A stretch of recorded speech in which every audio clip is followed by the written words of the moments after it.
Okay, so next I'm going to go through the back muscle sheet. There's not a lot I can show you from that sheet, but the ones I can, I will.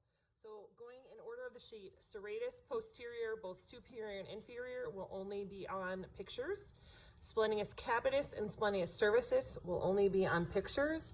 Any of the erector spinae, so iliocostalis, longissimus, and spinalis, only on pictures.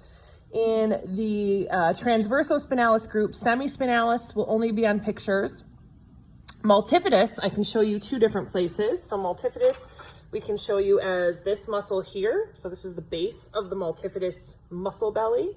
Then multifidus can also be seen up here. Again, just the longer one that's going from the side of the transverse process down to the top of the transverse, or sorry, side of the spinous process, so kind of on the lamina, to the top of the transverse process inferiorly. So this longer, more lateral one, and in reality, these are on top of these other ones. On this model, here's your multifidus. Again, it'd be this muscle here, number 77. So number 75, that was levator costare. This is multifidus. And again, it's superficial on top of these. So then the next one would be rotatorus. And on this model, these would be your rotatorus. And again, look how this muscle's overlapping. So the multifidus goes over the top of rotatorus, these guys right here. And on this model, again, the long one was multifidus. These are your rotatorus right there. And again, I could also show you multifidus as the big muscle belly here. So then the next muscle you have is the interspinalis muscle. So on this model, it would be this muscle right here that's going in between the spinous processes. So interspinalis. This muscle, or this model, interspinalises are way up here. This one kind of got skewed a little bit, but they're going right between the spinous processes. So this is an interspinalis.